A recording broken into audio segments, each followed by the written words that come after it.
Hello everybody, it is Markiplier. So today I've kind of got an interesting video for you guys, something that I've been thinking about a lot over the past couple days. If you are a teacher or a parent, or maybe you just have younger siblings or something like that, there's a good chance that you have had to interact with Generation Alpha. Generation Alpha, is just strange, for lack of a better word. No offense to them, but they are strange. Talking about skibbity gat riz phantom tax and all this stuff. And there's this sort of language barrier that exists between Gen Alpha and Gen Z that makes it really hard to communicate.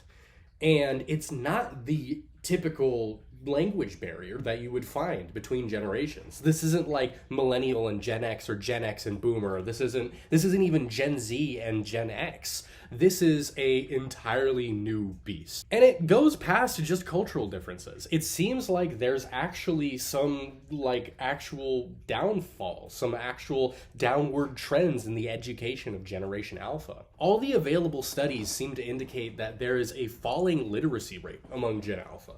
It also seems like math and reading scores are extremely low.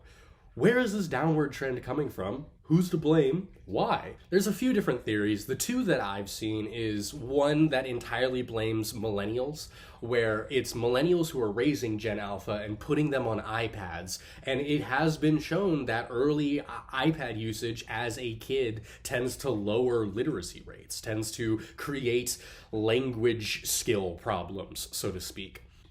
Another theory that I've seen is that it's just because schools switched from phonics to sight reading, and that's to cause the falling literacy rate of Gen Alpha, but that feels kind of unfulfilling.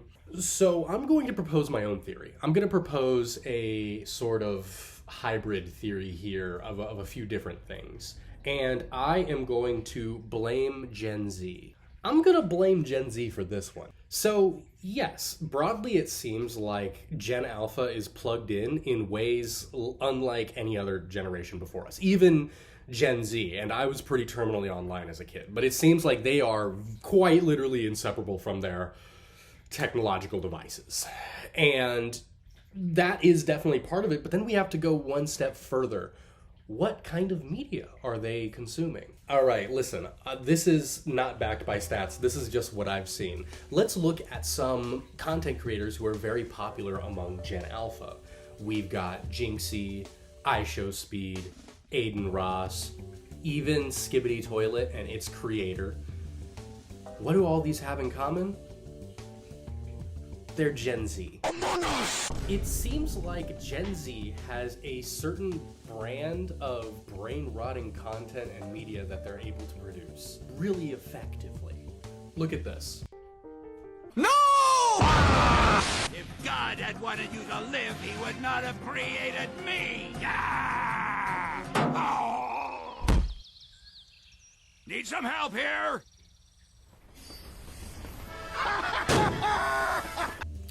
Now that's something that I watched as a kid. If I watched that all day, every fucking day of my life, of my early 9-year-old life, I'd be pretty fucking stupid. I think we as Gen Zers need to be more responsible with our content creation and not make things that are so incredibly brain-rotting. This new hyperbolic strain of media is what is killing us. It is what is dropping the IQ of the generations that come after us, and we need to stop. All right, this is the equivalent of lead in the water, okay? We need to chill out, all right? We need to stop feeding lead paint chips to Gen Alpha and actually maybe give them some good brain food, okay? That's all for this video. Just a quick little theory for you guys that I've been thinking about.